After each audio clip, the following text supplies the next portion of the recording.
करना बहुत गलत बात है, लेकिन तब जब समय आपके हाथ में हो। चुनाव के दरमियान समय हमारे हाथ में होता नहीं है दरअसल, इसलिए थोड़ा बहुत इधर इधर उधर हो जाता है। तो खैर वक्त बहुत कम है, इसलिए डायरेक्ट हम लोग मुद्दे की बात करेंगे।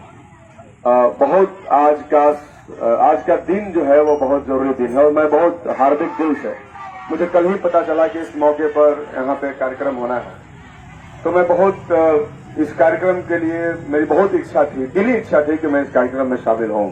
इसीलिए आज मेरा टोटल कार्यक्रम नवानगर क्षेत्र में था।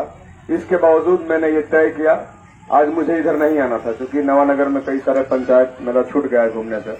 हम सोचे थे कि कल इस इलाके में जो 2-3 गांव छूटा हुआ है उसको हम लोग कवर करेंगे, लेकिन पता चला कि आज ये कार्यक्रम हो रहा है, तो मैंने सोचा कि नहीं, उसको ड्रॉप कर देंगे बीच में और इस कार्यक्रम में जरूर हिस्सा लेंगे। ये बुद्ध को याद करना और डॉक्टर अम्बेडकर को याद करना या उनको पढ़ना और समझना, ये आज की जरूरत है। हम जब चुनाव में लड़ रहे हैं तो हमारे चुनाव में यही तो मुद्दा है जिसको लेकर के हम लोगों के बीच में बात कर रहे हैं।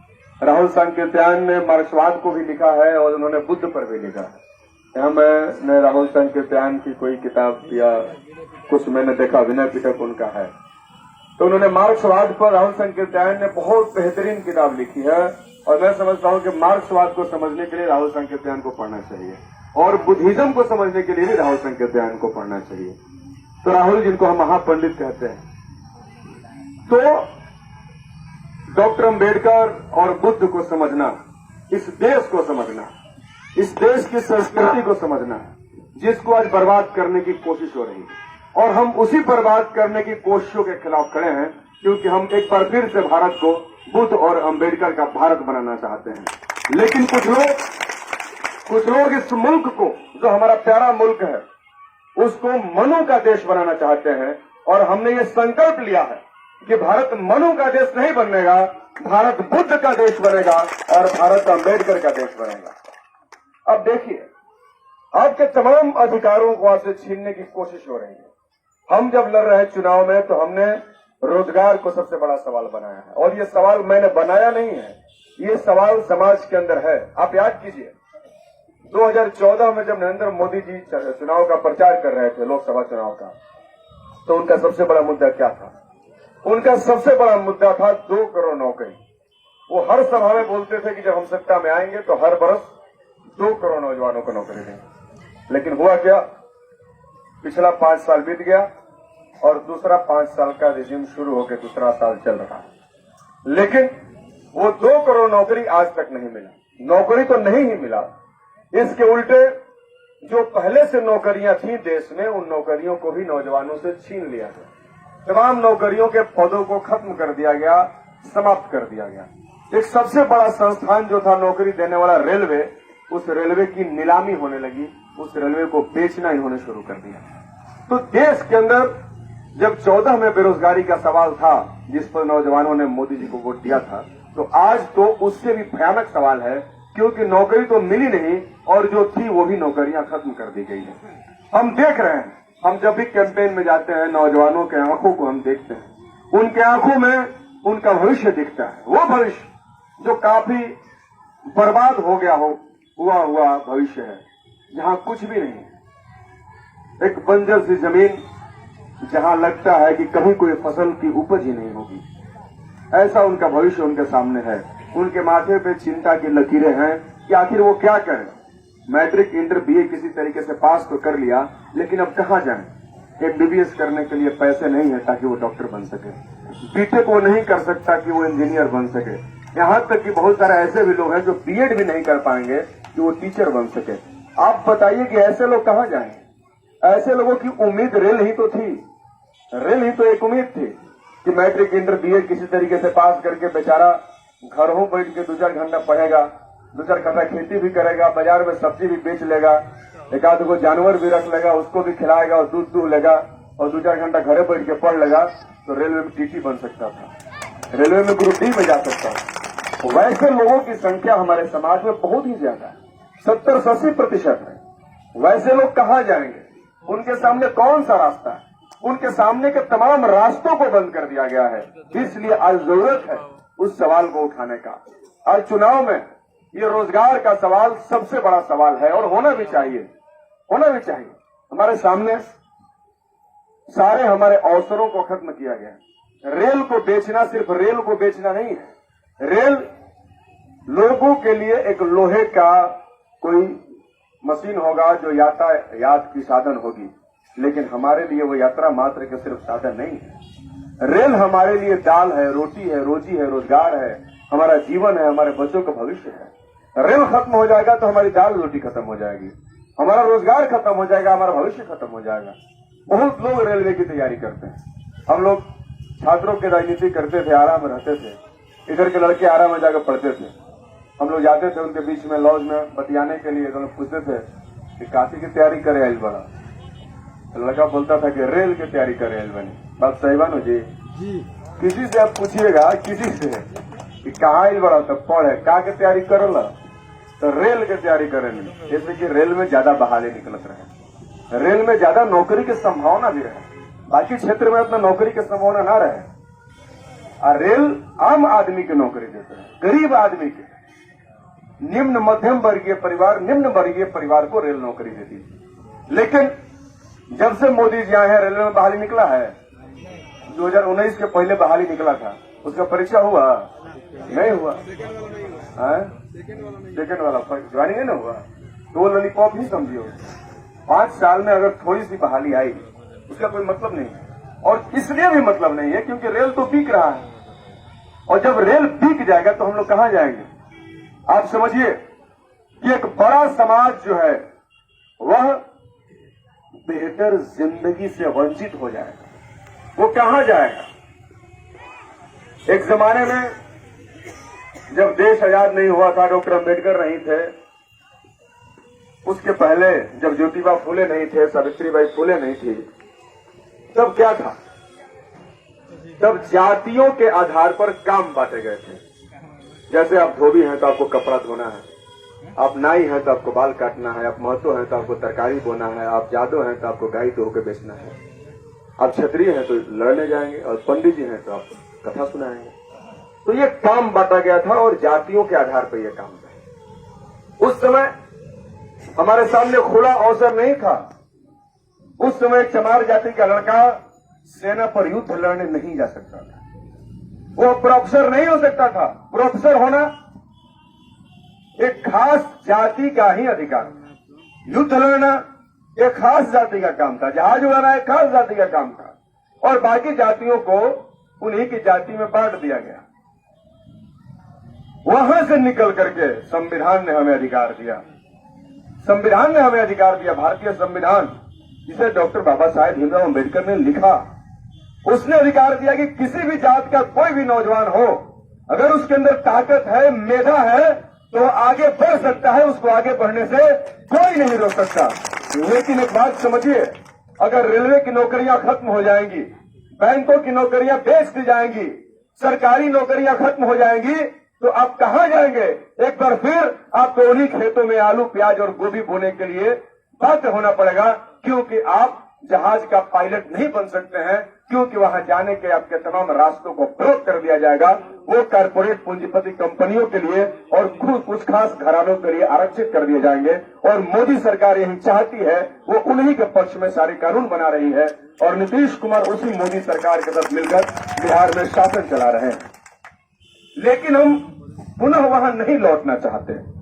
उसके लिए हमारे पुरखों ने शहादतें दी, उसके लिए हमने बड़ी लड़ाइयां लड़ी हैं, और आज सिर्फ चुनाव नहीं बल्कि सड़कों पर भी हम इसकी लड़ाई लड़ते हैं। हमने कहा है कि यह लड़ाई एक विचारधारा से है जो हमारे देश के संविधान को खत्म कर देना चाहती है। वो संविधान जो हमें बोलने का अधिकार देता है। यह सरकार नहीं चाहती कि बोलने वाले लोग इस समाज में रहे, इसीलिए बोलने वालों को जेलों में डाला जा रहा है। कोई आदिवासियों के सवाल पर बोले, कोई दलितों के सवाल पर बोले, कोई महिला के अधिकारों के सवालों पर बोले, तो उसको जेलों में डाल दिया जा रहा है। इसलिए इस तरह संविधान को कुचलने की कोशिश हो रही है। अभी आपने देखा उत्तर प्रदेश में लोगों ने कहा कि राम राज्य शुरू हुआ। इस राम राज्य में योगी ने एक ऐसा फोर्स बना दिया, एक ऐसी पुलिस की यूनिट बना दी, यूपी एसएसएफ, जो बिना किसी वारंट के और बिना किसी चार्ज के किसी भी व्यक्ति को कभी भी उठा करके और कभी भी जेल में बंद कर सकती है, उसको प्रताड़ित कर सकती है। ये संविधान को खत्म करना है। तो इस तरीके से सरकारें संविधान को खत्म कर रही है। और सरकारी नौकरियां जब खत्म हो जाएंगी तो आपका रिजर्वेशन भी खत्म हो जाएगा। प्राइवेट सेक्टर में आरक्षण नहीं है। बाबा साहब ने जो संविधान का में आरक्षण का अधिकार दिया सामाजिक न्याय को स्थापित करने के लिए, उस आरक्षण को भी आपसे छीनने की पूरी कोशिश है। इसलिए यह जो चुनाव है वह एक ऐसी विचारधारा के खिलाफ है जो दिल्ली के गद्दी में बैठकर एक बार फिर अपनी मनुवादी सत्ता को इस देश के अंदर थोपना चाहती है।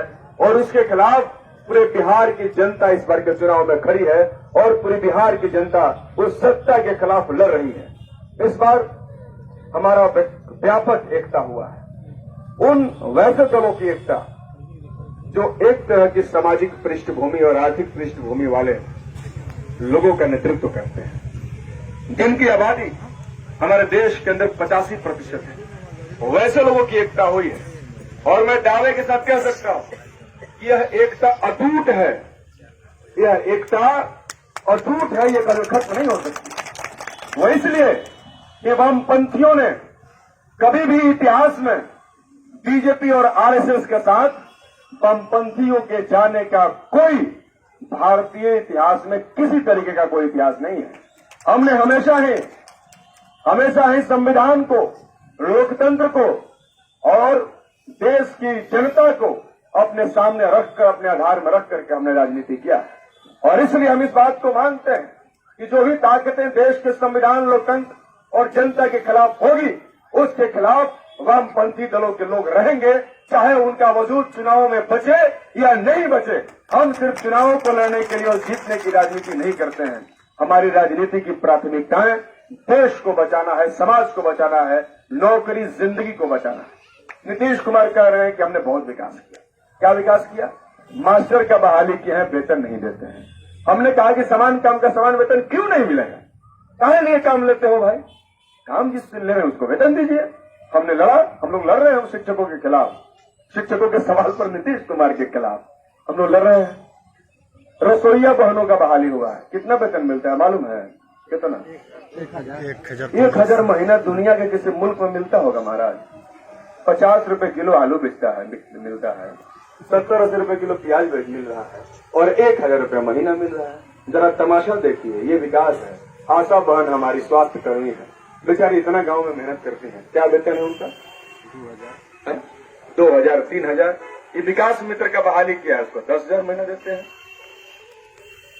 ये हमारी जीविका बहनें हैं, सारे गरीब माए माताएं बहनें हमारी उसमें रहती हैं, हमारी दीदी लोग रहती हैं। हमने कहा कि लॉकडाउन में जीविका दीदियों का कर्जा माफ कर दो, नहीं किया। वो गरीब लोग हैं, सारे लोगों की आमदनी बंद हो गई, वो कहां से देंगे लोन? कहां से पैसा चुकाएंगे? उनका अस्थायी नहीं हो रहा जो उसमें काम करती है, उनको भी वेतनमान मिलना चाहिए, उनको भी अस्थायी करना चाहिए। तो ये नीतीश कुमार दरअसल विकास के नाम पर एक ऐसा चादर, एक ऐसा मुलम्मा चढ़ाए हुए हैं कि आप देखिए और खुश रहिए, आपको मिलना कुछ नहीं है। दूर से विकास दिखता है, वो बहुत दूर, जिसकी आहट में आप नजर गड़ाए रहते हैं, लेकिन मिलता आपको कुछ नहीं। इसलिए हमने नीतीश कुमार के विकास को बहुत गंभीरता से मैं समझता हूं कि बिहार की जनता ने समझा है। और इसलिए यह चुनाव 15 वर्षों के नीतीश का जो विकास है, जो झूठा विकास है, उसका पर्दाफाश करने वाला चुनाव है। इसलिए मैं समझता हूं कि इस चुनाव में जरूर आप लोग फैसला लेंगे। भ्रष्टाचार का आलम आप देख रहे हैं, प्रधानमंत्री आवास योजना से लेकर के राशन कार्ड बनाने तक में बिना पैसा दिए कोई काम किसी कर्मचारी द्वारा नहीं होता। ये भ्रष्टाचार का आलम है। और नीतीश जी कहते हैं कि 0 टॉलरेंस चल रहा है। इसी 0 टॉलरेंस में हमारी माताओं और बहनों के अस्मत लूटे जा रहे हैं। उनको कोई अधिकार नहीं मिल रहा, उनको न्याय नहीं मिल रहा है। आज हम लोग एक राशि गए हुए थे, वहां पे हमारे 2 मुसलमान समाज के दलित भाइयों की हत्या कर दी गई। वो बेचारे मछली मारने गए थे 2 दिन पहले, कहाँ जाएंगे? औरतें कह रही थी कि बताइए सब्जी खरीदने का पैसा नहीं है, काम कुछ है ही नहीं यहाँ बिहार में लॉकडाउन में, तो अब मछलियों नहीं खाएं तो हम लोग भूखे मर जाएं। हरा पोखरा में मछली तो मार के खा सकते हैं, सब्जी खरीदने का पैसा कहाँ से होगा? 50 रुपए किलो आलू मिलता है, एक गरीब आदमी नहीं कमाता है, कहाँ से कर देगा? तो कम से कम मछली मार के तो गरीब आदमी खाएगा। लेकिन किसी ने उनकी हत्या कर दी, अभी तक उसकी गिरफ्तारी नहीं हुई। ये 0 टॉलरेंस बिहार के अंदर चल रहा है, जहां दलित सुरक्षित नहीं है। और नीतीश कुमार घोषणा कर रहे थे कि हम जो दलित के मारे जाएंगे तो उनको सरकारी नौकरी देंगे। अरे आप उनकी जिंदगी तो सुरक्षित करिए। उनकी जिंदगी तो आप सुरक्षित नहीं कर रहे हैं, आप उनके मरने का इंतजार कर रहे हैं। मरने पर किसी को आप नौकरी देंगे, कहां नौकरी देंगे? जिंदा लोगों को तो नौकरी दे नहीं रहे हैं, वेतन तो टीचर को दे नहीं रहे हैं, रसोईया बहनों को पैसा देने के लिए आपके पास पैसा है नहीं। तेजस्वी ने कहा कि हम 10 लाख रोजगार देंगे, तो आप पूछ रहे हैं कहां से दोगे?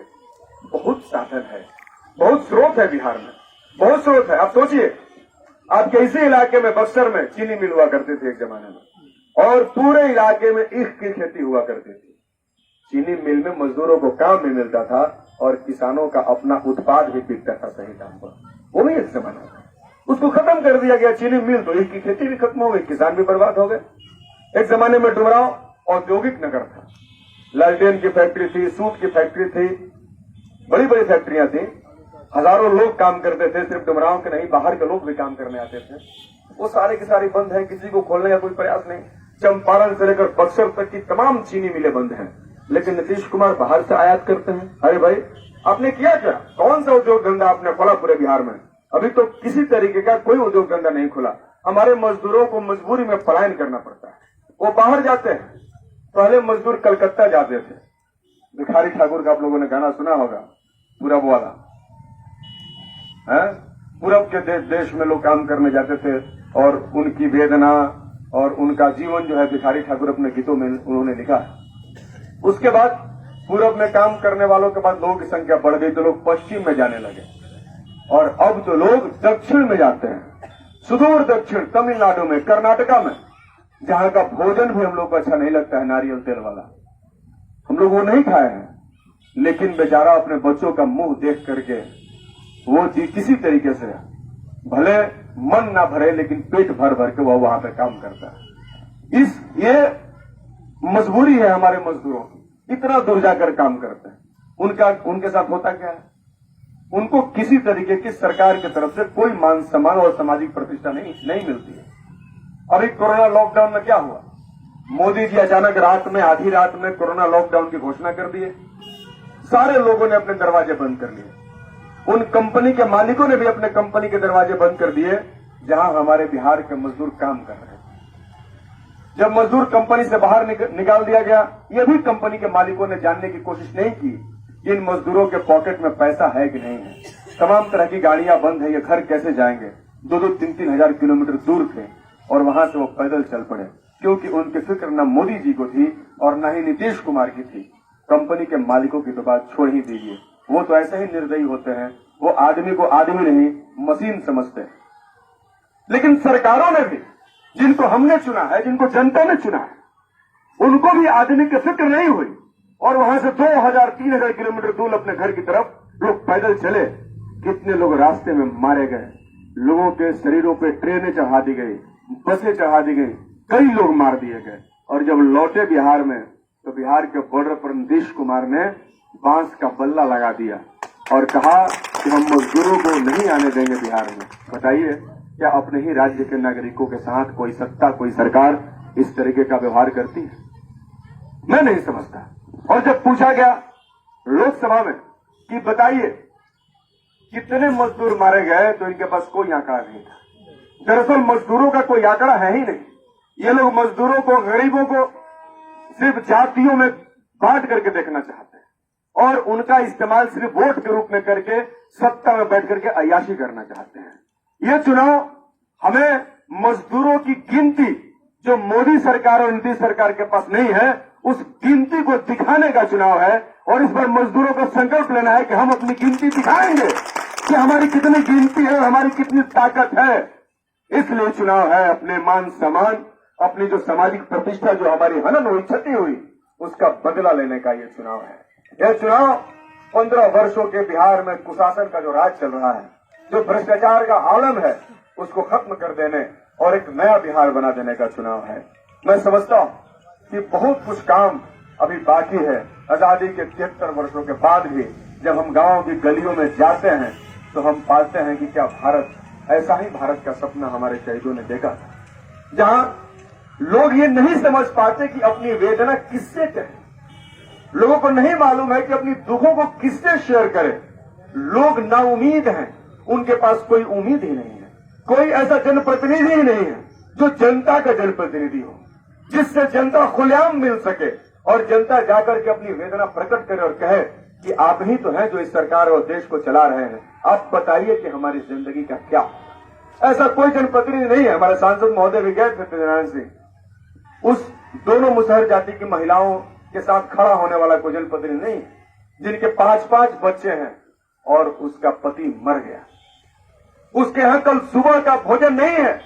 कौन है इस देश में उसके साथ खड़ा होकर उसके बच्चों को कल सुबह का मुंह का निवाला देने वाला? इस देश में उसके लिए कोई नहीं है। आजादी के 73 वर्षों के बाद भी उस एक स्त्री के लिए इस देश में कोई खड़ा नहीं होता है जहां उसके बच्चे बिलबिला रहे हैं तो रो रहे हैं। ये देश का लोकतंत्र है और यही देश का संविधान है और देश की यही हकीकत है। हम लोग जब चुनाव लड़ रहे हैं, बहुत आम आदमी और आप ही की तरह के परिवार का रहने वाला, मैं समझता हूं कि हम किन किन संकटों से गुजरते हैं। मैं समझता हूं कि हमारा जैसा नौजवान जब घर से 2-4 पैसा लेके आरा पढ़ने जाता है लॉज में, तो 20 तारीख होने के बाद उसके पास पैसा नहीं रहता है और वह 1 तारीख का इंतजार करता है कि जब पैसा मिलेगा तब आगे वो कुछ किताब और कलम खरीदेगा। हम लोग वहां से आए, हम उस वेदना को, उस दुख को समझते हैं, उसको महसूस करते हैं। हम समझते हैं कि राजनीति हम लोग तय करते हैं, जनता तय करती है। लोकतंत्र जनता का, जनता के द्वारा बनाया हुआ शासन है, लेकिन इस लोकतंत्र में हमेशा जनता के साथ धोखा होता है। वो इसलिए होता है क्योंकि हम और आप अपने अधिकार को लेकर के जागरूक नहीं है। आप समझिए, डॉक्टर अम्बेडकर ने हमें राइट दिया है वोट का अधिकार। हर अधिकार में लोग कम ज्यादा हो सकते हैं। किसी के पास अरबों रुपया हो सकता है, किसी के पास कुछ भी नहीं हो सकता। किसी के पास बहुत ज्यादा पैसा होगा और किसी के पास कुछ नहीं होगा। किसी के पास बहुत सारी जमीनें होंगी और कोई भूमिहीन होगा, लेकिन वोट सबके पास एक है। आपके पास भी एक और अंबानी के पास भी एक ही वोट है और वोट से ही सत्ता बनती है, वोट से ही राजनीति तय होती है। आपका वोट ही यहाँ का सांसद चुना है जो दिल्ली में बैठ करके आपके बच्चों की नौकरियों को बर्बाद कर रहा है। आप मोदी को कितना गरियाते रहेंगे? आप सोचिए कि उस समय आपने क्यों नहीं सोचा कि हम जिसे चुन रहे हैं, जिसके लिए, जिसके नाम पर अपनी तर्जनी को दबा रहे हैं, वही दिल्ली में पहुंचकर आपकी तर्जनी को धीरे धीरे काट रहा है। आप अपनी उंगली को कटने से बचाइए। आप इस देश के लोकतंत्र को बचाइए। आप इस देश के लोकतंत्र के बुनियाद हैं। आप सब कुछ हैं। आपको राजनीति समझनी होगी। आपको राजनीति से वंचित किया गया है। आपको राजनीति से अलग थलग कर दिया गया है। गरीबों को, हमारे जैसे लोगों को, निम्न मध्यम वर्गीय परिवार के नौजवानों को राजनीति से काट दिया गया है और हम भी बहुत खुश हैं, लेकिन आप यकीन मानिए कि आप खुश नहीं हैं, आप बहुत दुखी हैं। राजनीति ही जीवन तय करता है। राजनीति से विधानसभा और लोकसभाएं बनती हैं जो आपको नौकरी देती है और नहीं देती है, जो बेच देती है रेलवे को, जो मजबूर कर देती है हाथरस जैसी महिलाओं को मर जाने के लिए और उसके आरोपियों को बेखौफ घूमने के लिए आजाद कर देती है। वही लोकतंत्र के, राजनीति के माध्यम से सत्ता हम लोग सुनते हैं, जिसकी बुनियाद जनता होती है, आप और हम होते हैं।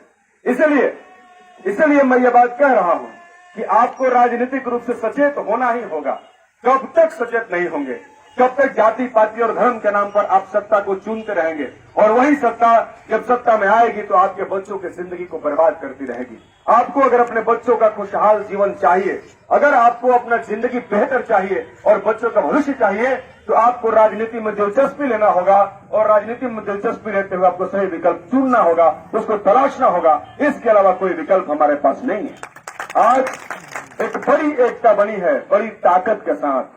कुछ लोग दुष्प्रचार भी कर रहे हैं और कुछ लोग इस एकता को तोड़ने की कोशिश भी कर रहे हैं, लेकिन आज तक ये एकता बरकरार है 25 तारीख तक, और मुझे यकीन है कि यह एकता 28 तक ही नहीं बल्कि आने वाले कई सालों तक मजबूत रहेगी, क्योंकि हमारा जो बिखराव है, हमारी जो अनेकता है, इसी का इस्तेमाल करके हमारे विरोधी लोग सत्ता में बैठ करके हमारे ही अधिकारों को हमसे छीन रहे हैं। इसलिए हमारी इस एकता को बनाना बहुत जरूरी है। इसलिए आखिरी बात कहते हुए कि मैं आपसे एक गुजारिश ये करने आया हूं कि मैं इस चुनाव में कैंडिडेट हूं, महागठबंधन का एक प्रत्याशी हूं, और मैं चाहता हूं कि हम अपने समाज की जो लड़ाई है, जो शिक्षा, रोजगार और लोकतंत्र की लड़ाई हम सड़कों पर लड़ रहे हैं, इस लड़ाई को यहां से आगे बढ़ाया जाए।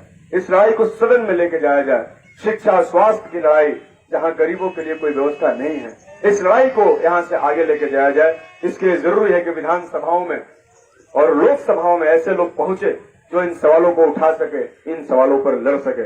विधानसभा आप लोग चुनने जा रहे हैं, वो विधानसभा जो 5 साल तक आपके भविष्य का निर्माण करेगी, जो 5 वर्षों तक आपके भविष्य के फैसले को करेगी।